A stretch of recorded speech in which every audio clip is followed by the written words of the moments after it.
Hola amigos, ¿cómo están? Aquí en un nuevo programa de A Ciencia Cierta. Hoy vamos a tocar un tema muy interesante que es tercera edad y la salud mental en la tercera edad. Para ello hemos invitado a la licenciada Florencia Chiarello. Florencia es especialista en tercera edad y gerontóloga, es docente de la UBA y trabaja además en una institución de la tercera edad. Bienvenida Florencia, muchas gracias. ¿Qué tal, Inés? Gracias a vos por la invitación. ¿Qué tema? Contanos, ¿qué es la tercera edad? Bueno, la tercera edad es una etapa de la vida como lo es la niñez, la adolescencia y la adultez.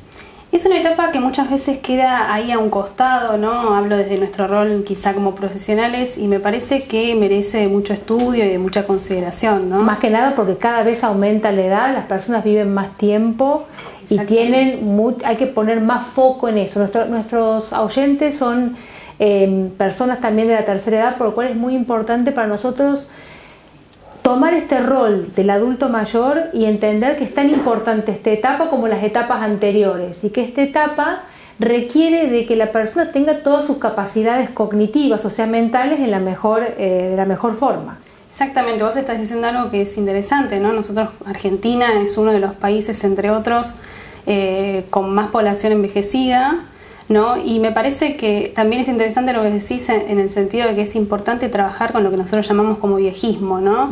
Es decir, todas las creencias, pensamientos que tenemos y sentimientos en torno a las personas mayores y con todos los prejuicios o significados que circulan en la sociedad, que no solo es importante trabajarlo nosotros como profesionales y en la sociedad en general, sino también, como vos decís, en las personas mayores en sí, ¿no? Que la misma persona mayor sepa que tiene derechos y posibilidades de mejorar cualquiera de sus déficits.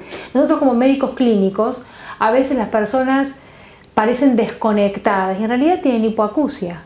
Entonces, o sea, está un poco sordo. Cuando uno lo manda y le pone un audífono, esa persona que pensábamos que estaba como desconectada, al contrario, pero también hay que tener un abordaje de poder ver qué se puede mejorar de lo que naturalmente declina en la tercera edad.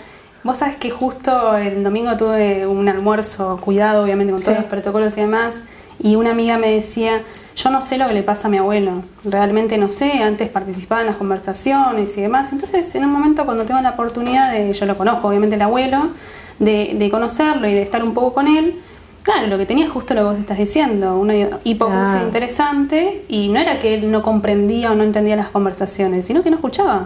Entonces eso... Y desde la esfera de la psicología, ¿cuál es, digamos, la condición que ustedes más comúnmente ven en la tercera edad? Hablamos de tercera edad en Argentina a partir de los 65 años, pero los términos internacionales son arriba de 60 años, pero creo que una edad buena de corte es 65 años. Digamos, ¿cuál es la patología en salud mental que más comúnmente se ve?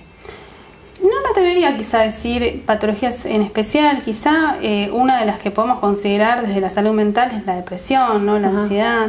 Lo que ocurre con la depresión es que, volviendo al tema de los prejuicios, es que muchas veces está subdiagnosticada, es decir, se cree que la depresión es inherente a la persona mayor, que todas las personas mayores son depresivos, entonces muchas veces los médicos, psiquiatras se pierden de hacer el diagnóstico, porque yo creo que es inherente, no hay nada que... ¿Y se puede tratar si la persona tiene depresión? Claro. ¿Sí? ¿Y cómo se aborda el tratamiento de un adulto mayor con depresión? Y se aborda desde los tratamientos farmacológicos y no farmacológicos. Tomar medicación y no farmacológicos, ¿cuáles podrían ser? La psicoterapia, ¿no? Siempre depende, digamos, de cada uno del marco teórico de cada psicólogo. Para mí la psicoterapia, yo trabajo mucho desde la gerontología narrativa, me parece que es fundamental. ¿Qué es la gerontología narrativa? La gerontología narrativa es complejo de explicar, lo voy a tratar de llevar, pero me parece que es un marco interesante. Trabaja con los relatos, parte de la idea de que todos somos historias, ¿no? Y de que todos tratamos frente a las situaciones dolorosas que nos pasan en la vida de generar relatos que expliquen lo que nos pasa, que la sostengan esa historia. Exactamente, que sostengan la identidad, quiénes somos y quiénes dejamos de ser a partir de una situación. Bien, entonces el adulto mayor en la gerontología narrativa tiene una historia acomodada, un relato acomodado a sus acontecimientos de vida previos. ¿Y eso en qué lo condicionan o cómo podés vos con eso ayudar a una persona? Muchas veces se producen quiebres en cómo la persona se venía narrando, ¿no? Frente a situaciones difíciles, no sé, pienso por ejemplo en enfermedades crónicas, en enfermedades complejas, como el cáncer, por ejemplo, enfermedades oncológicas, en donde lo que genera es un quiebre en la vida de la persona y a nivel de la identidad, ¿no? Entonces ahí es importante trabajar con estos relatos que digo, para que sean un poco más amenos, ¿no? O sea, la gerontología narrativa lo que hace, a ver si lo comprendo, no es aliviar un relato, sino que ese relato pueda tener concordancia con mi vida actual, digamos, que yo lo pueda sostener. Porque realmente el adulto mayor, si está en pareja y fallece alguno de su compañero o su compañera, que lamentablemente en este contexto de pandemia lo estamos viendo, que a veces 50 años de casados, 60 años de casados y fallece la pareja, ese duelo, esa situación lo puede convocar también, sin ser una enfermedad grave, a un momento en que el relato no lo pueda sostener, ¿no? Tal cual, tal cual. Podemos pensarnos en situaciones como más complejas, como una enfermedad, pero también en situaciones que no dejan de ser complejas, pero que puede ser la pérdida de una pareja. La pérdida de una pareja es como la pérdida del hijo, sí, o de los hijos, son dos de las pérdidas más importantes y más dificultosas de atravesar. Claro, sí. Y en este contexto pandémico en el que las personas, vos estás en un instituto que, digamos, de internación, de las personas viven, ¿no? Los adultos, prácticamente ha disminuido mucho el contacto que tenían con sus hijos, con sus nietos, por una cuestión de protocolos y todo eso. ¿Se nota más el impacto en las personas al no tener un contacto, digamos, estrecho con ellos?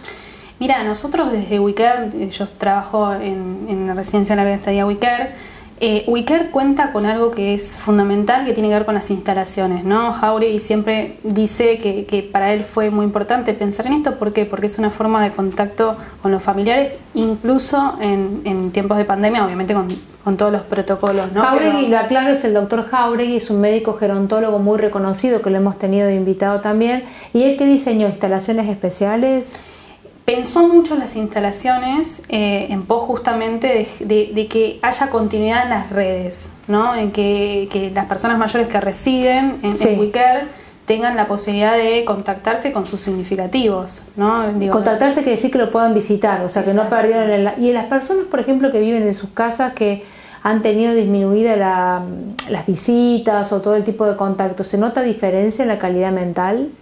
Sí, enormemente. Te explico, en el tema del aislamiento y la soledad, sabemos que el aislamiento y la soledad, además de generar, afectar, digamos, la salud física, como puede ser lo cardíaco, ¿no? En el cardíaco también la soledad y el aislamiento genera destrozos, digamos, en la salud mental. Por ejemplo, aceleran los deterioros cognitivos, ¿no? Las demencias, personas que a lo mejor tienen un deterioro cognitivo y que va avanzando más y desarrollando rápido. Una demencia, por ejemplo. Las depresiones, ¿no? Lo que hablábamos recién, también están presentes. La pérdida también de los amigos a veces, porque a veces las personas no se encontraban tanto con sus hijos o sus nietos, pero tenían una red de 4 o 5 amigos o vecinos con los cuales se podían encontrar, que este contexto, y hasta que no estén todas las personas vacunadas, la verdad que no está recomendado para todo esto, ¿no? ¿La UBA ha desarrollado algún proyecto de asistencia a este grupo de personas? En personas mayores hay un programa en la Facultad de Psicología para personas en general. Desde la UBA no hay un programa específico para personas mayores. Sí, dentro del espacio donde yo formo parte, digamos, académico, se han pensado muchas intervenciones en pos justamente de prestar un oído, digamos, lo que nosotros llamamos como apoyo emocional e instrumental, en el sentido de poder para poder sostenerlos, digamos, en ayudas concretas, sí. Claro. Sí. Y dentro de los abordajes terapéuticos para la tercera edad, digamos, terapéuticos me refiero, no medicamentos. También es difícil, lo digo como internista, cuando una persona mayor está en un momento de ansiedad o de depresión, hacer una cuestión de análisis muy profundo de todo lo que pasó antes no siempre es sanador, por decirlo así, ¿no? ¿Qué abordajes han demostrado ser útiles en los adultos mayores? Quizás yo lo pensaría, depende de la persona en general. Yo coincido con vos, yo no hago psicoanálisis, que es lo que comúnmente se piensa, digamos, que todo el mundo hace, claro. En el pasado. Sí. Pero sí sé que hay un recurso que es el recurso de la reminiscencia, donde desde un ángulo del presente se va a un ángulo del pasado, ¿no? Pero sé que para algunos, y esto está comprobado científicamente, es sanador, pero para otros genera como momentos de nostalgia. Más dolor por ahí. Exacto. Entonces me parece que tiene que ver con la individualidad, con la individualidad y poder saber qué paciente tenemos adelante, ¿verdad? Sí, sí. Bueno, en el próximo bloque, amigos, seguimos hablando de este tema sobre los adultos mayores y el abordaje que podemos dar desde la salud mental. Enseguida volvemos.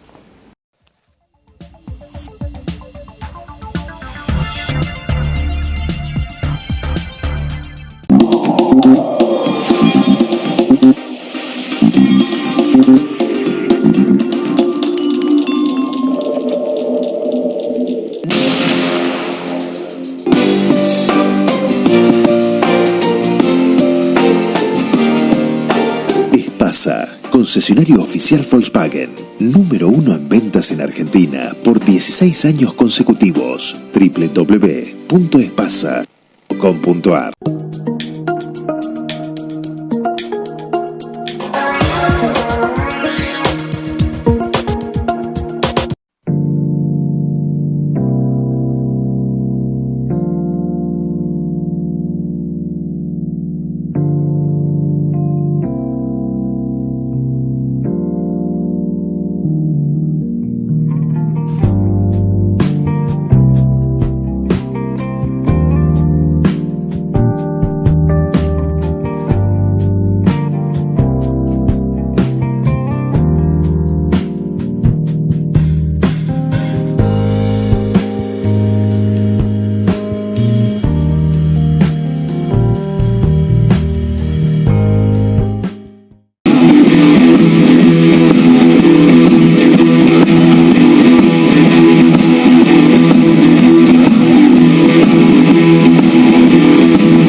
En el tratamiento de HIV. Laboratorios Richmond. Ayudamos a vivir más y mejor.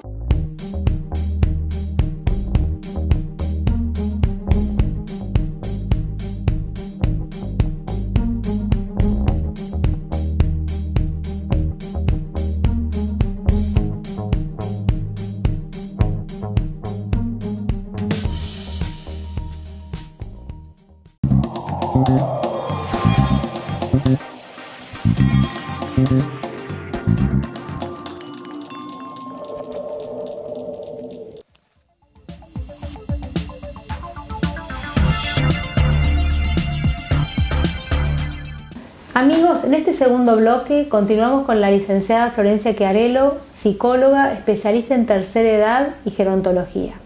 Florencia, contanos un poco para las personas que tienen más de 65 años, que están en sus hogares, que no están vacunados, o aunque estén vacunados tienen todavía y deben tener extremos cuidados por el COVID. ¿Cómo pueden hacer? ¿Con qué acciones? ¿Qué elementos? ¿Qué rutinas tienen que tener para conservar la salud mental? Bueno, teniendo presente, ¿no?, que estamos en este contexto de mucha incertidumbre, la pandemia fue como nuestra protagonista principal y nos tuvimos que amoldar un poco en relación a eso. Hay varios puntos, creo que son importantes. En principio, que el miedo no nos tiene que paralizar. Yo creo que en el contacto, digamos, con pacientes, uno ve que muchas veces el miedo paraliza y que el miedo a enfermar. El miedo a enfermar, claro, y eso hace que, como decíamos hace un ratito, las personas mayores se aíslen en sus casas, ¿no? Creo que extremos, porque la mayoría de personas, los adultos mayores realmente no quieren salir. Hay algunos que no, pero la mayoría no quieren salir de sus domicilios, ¿no? Exactamente. Y creo que está bueno poder decir, ¿no?, que uno puede salir. Quizá habría que ver, yo digo esto a los pacientes, fíjate en qué horarios, ¿no? Hay horarios que son menos concurridos y a lo mejor podés salir a caminar por tu cuadra, si no querés ir a un parque en especial. Claro. ¿No? Me parece que hoy en este momento de pandemia sí se puede ir a parques. Moverse un poco, salir del ámbito domiciliario, digamos. Claro. Sí, porque sabemos que, digamos, el ejercicio físico, por ejemplo, es uno de los puntos centrales para la salud mental y la salud física, ¿no? Me imagino que claro, sí. ¿Y qué más? ¿Qué más le podemos ofrecer, decía, a las personas que hagan desde sus domicilios? Hay muchos recursos, quienes usan la tecnología, que hay quienes lo hacen, hacer cursos, por ejemplo, hay muchos cursos gratuitos, ¿sí? Cursos pagos también. ¿Hay algunos cursos, por ejemplo, que sean más útiles que otros? Por ejemplo, que me digas, no lo sé, curso de crucigrama. ¿Hay algún curso que las personas haciéndolo, el adulto mayor, pueda aumentar o sostener su bagaje intelectual? ¿Hay algún curso que sea más facilitador que otro? Mira, yo siempre digo, porque esto también nos preguntan, ¿no? Los pacientes, claro, ¿qué hago? Sí, lógico, porque uno le dice, hacete un curso, pero la pregunta que te hace un adulto mayor, me lo dicen a mí, ¿y de qué hago el curso? No, porque también hay una pérdida un poco del deseo, están agobiados por la soledad, agobiados por el encierro, y uno prácticamente, así como le dice, toma esta píldora para la presión arterial, yo les escribo qué curso pueden hacer según la característica de cada persona, pero hay algunos temas que sean, digamos, por ejemplo, aprender un idioma a cualquier edad está muy bueno porque genera en el cerebro interconexión de los dos hemisferios y hay mucha capacidad de conexión con el idioma nativo, con el nuevo. Pero aparte de aprender un idioma, el que no le gusta, ¿qué puede aprender en un curso? Yo no sé si diría un curso específico, sí diría, y desde nuestro rol como terapeutas, poder ver que sea de preferencia y de deseo de la persona, ¿no? Ajá. A veces vienen con esta ansiedad de decime vos qué tengo que hacer y uno dice, no, bueno, fíjate, podemos investigar juntos, podemos ver juntos qué curso podemos hacer o podés hacer, pero siempre tiene que estar, vos nombras recién el deseo, que es la motivación, en un punto, que es como el motor, lo que me empuja. Yo puedo decirle, mira, hace un curso de teatro, porque a mí me encanta el teatro y la persona no le gusta, entonces no lo va a poder sostener. Ajá. Pero sí es cierto que hay cursos o espacios que nosotros proponemos porque estamos viendo que a lo mejor la persona empieza con un deterioro, ¿no? ¿Qué espacios proponen ustedes? Y, por ejemplo, espacios de taller de estimulación cognitiva, en algunos casos que sea de manera individual, en otros casos de manera grupal. Por ejemplo, yo cuando veo que hay deterioros cognitivos y la persona además está muy aislada o hay como ciertas interrupciones en las redes, bueno, ahí propongo una actividad más grupal. ¿Y qué se hace en un taller de educación cognitiva? ¿Qué hace el adulto mayor? En un taller tenemos por un lado el taller de entrenamiento cognitivo, que son las personas que tienen declive cognitivo, o sea que no tienen patología, ¿sí? Entonces ahí lo que se hace es entrenar funciones cognitivas o intelectuales, por ejemplo, memoria, la atención. ¿Pero qué se hace prácticamente en la práctica? Y se trabaja con ejercicios puntuales, ¿sí? O sea, cada ejercicio está pensado, digamos, con objetivos específicos, no sé, por ejemplo, un listado de palabras, ¿no? Se le presenta a la persona y se le dice que la vea durante el término de 1 minuto. Se retira la lista y después se pide que recuerde esa lista, ¿no? Bueno, ahí estamos trabajando memoria. Bien. ¿Sí? O sea, que son ejercicios puntuales a través de lo que pueda generar el propio tallerista o manuales que ya existen. Y si la persona, aparte, por ejemplo, no tiene internet o no sabe usar la máquina y no puede hacer un taller a distancia, ¿qué actividad puede hacer la persona en su domicilio para mantener la salud mental? ¿Hay algunas que se puedan recomendar? Y yo creo que volvemos a lo mismo. Me parece que ahí también nosotros tenemos que poder estudiar un poco la biografía y los intereses de la persona, y con todos los elementos, digamos, que cuenta la persona, estudiar un poco el ambiente en el que vive, con qué recursos cuenta, y a partir de eso armar algo. Perfecto. Muchas de las personas estamos viendo que están cursando duelos, o sea, muchos adultos mayores cursando duelo. Empezó la pandemia. Duelos puede tener que ver por una separación, por la muerte del cónyuge, por la muerte de algún hijo, un hermano. En la ciudad de Buenos Aires, que es una población muy envejecida, la población más envejecida del país, es muy común que vivan dos hermanas juntas, por ejemplo. Uno como médico ve que hay dos hermanos que se sostienen con los hijos de uno, por ejemplo. Cuando una de esas personas fallece, empieza un trabajo de duelo, ¿no? Entonces, ¿el duelo en el adulto mayor es distinto que en una persona joven, un adulto joven? Yo diría que sí, pero porque hay situaciones como específicas que se producen, o pérdidas específicas que se producen en la vejez, que quizá no en otras etapas de la vida, ¿no? Por ejemplo, mira, nosotras recién hablábamos del tema de la pérdida de la pareja, ¿no? Uno tiene que pensar que muchas veces esas parejas vivieron 40, 50 años juntos, ¿no? Y en esas pérdidas no solo hay pérdida de una persona o un ser querido, sino que hay pérdidas, lo que nosotros llamamos como pérdidas secundarias, ¿no? Las pérdidas secundarias tienen que ver con pérdidas de roles, pérdida de espacios. Lo que suele suceder mucho es que las personas dejan de ir al encuentro con amigos, porque el encuentro con amigos hace que se angustien, porque ya no están con la pareja, ¿no? Espacios que compartían con la pareja. Sí. Entonces nosotros ahí también tenemos que ir trabajando en ese proceso. Sí, es una edad difícil también para hacer nuevos amigos, ¿no? Si son salidas de parejas es más difícil. Y la persona que no está duelando una pareja, ¿es lo mismo el duelo, digamos, cuando se muere un hermano y convive, lo vive igual, lo vivencia igual? Sí, porque creo que lo que se construye de a dos, digamos, es una historia, y a veces es lo más difícil, digamos, de procesar. Poder volver a armar su propia historia esa persona. Exactamente, lo que sería la identidad de la persona, ¿no? Que soy sin el otro ahora. El otro que me da un espacio, me da un rol. ¿Y cuánto es un duelo normal? Bueno, ahí Freud creo que era lo único que establecía tiempos, ¿no? Él establecía el tiempo de 2 años para hablar de un duelo normal. Después hablaba de un duelo patológico. A nosotros, que estamos más sostenidos de la gerontología narrativa, hablamos que no hay tiempos específicos, ¿no? Que la persona, obviamente que hay momentos, que la persona, exacto, más difíciles o menos difíciles, pero que la persona puede ir duelando a lo largo del tiempo, ¿no? Creo que donde focalizamos es en el tema del significado, lo que significa, digamos, para la persona mayor esa pérdida, eso que perdió. O sea, por eso es como a veces se ven duelos más cortos y duelos más prolongados. Tiene que ver con el significante del otro, digamos, sobre esa persona. Claro, con lo que significa para esa persona. Como vos decís, hay como cierta variedad, digamos, sí. Y es particular para cada quien. ¿Y hay alguna recomendación para la persona que está en pleno duelo, digamos? No me refiero al principio, que es un momento muy difícil y que tiene que ver también con el enojo, la aceptación y las etapas normales del duelo. ¿Hay algunas actividades o algunos tips que uno le pueda dar a una persona para ayudar a llevarlo mejor, o para que la familia sepa que esa situación que está pasando esa persona dejó de ser normal? Súper interesante la pregunta. Por un lado, con respecto a la persona mayor que está viviendo la situación de duelo, creo que es muy importante decir explícitamente, agentes de salud que tenemos la posibilidad de hablar con ellos, de decir explícitamente que cada uno tiene sus tiempos, ¿no? Porque muchas veces... No marcar, decir 6 meses esto, 1 año esto, 2 años esto. Claro, porque muchas veces viste que pasa que los mismos familiares con buenas intenciones obviamente empiezan... Ya pasó. Vamos, dale, vayamos en algún momento que se podía, vayamos al cine, hagamos algo. Y en realidad la persona necesita su tiempo y no es tan mal, hay que habilitarse. ¿Hasta cuándo?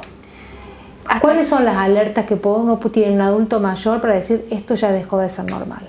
Bueno, podemos ver que a veces los duelos se complejizan, ¿no? Y que a veces estamos en presencia de depresión. ¿Y cómo te das cuenta? ¿Cómo se da cuenta un familiar? Hay varios criterios que nosotros tomamos. Por ejemplo, por lo general aparecen trastornos del sueño, aparecen trastornos en la alimentación, aparece trastorno de sueño porque deja de dormir la persona por defecto o duerme mucho.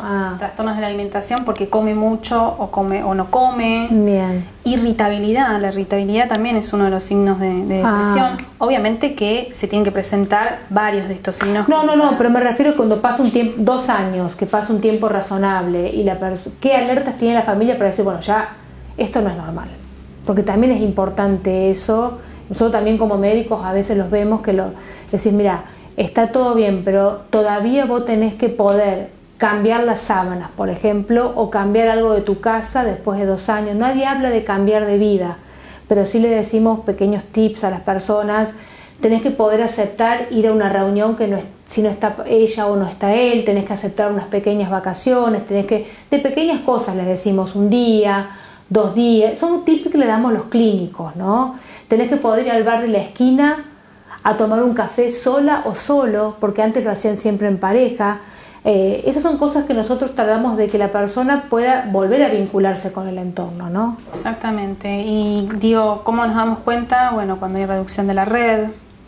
La red es el encuentro con las personas. El encuentro con las personas, los otros significativos, hijos, amigos. Bien. Cuando hay falta de iniciativa, o sea, cuando la persona no presta ganas, digamos, o no tiene ganas, pero no en el sentido de la voluntad, sino de la motivación. La motivación, claro. Los familiares por lo general perciben, porque hay un cambio en la vida diaria. Claro. En general. En menos. Claro. En menos, no está hiper. Claro. Bueno, muy interesante tu charla, Florencia. Muchísimas gracias. Bueno, amigos, estamos aquí para cerrar este programa sobre salud mental y adultos mayores. Recordemos que también es importante en el adulto mayor cómo los que somos más jóvenes podemos mirarlos, apoyarlos y ayudarlos. Nos vemos en un nuevo programa de A Ciencia Cierta. Gracias.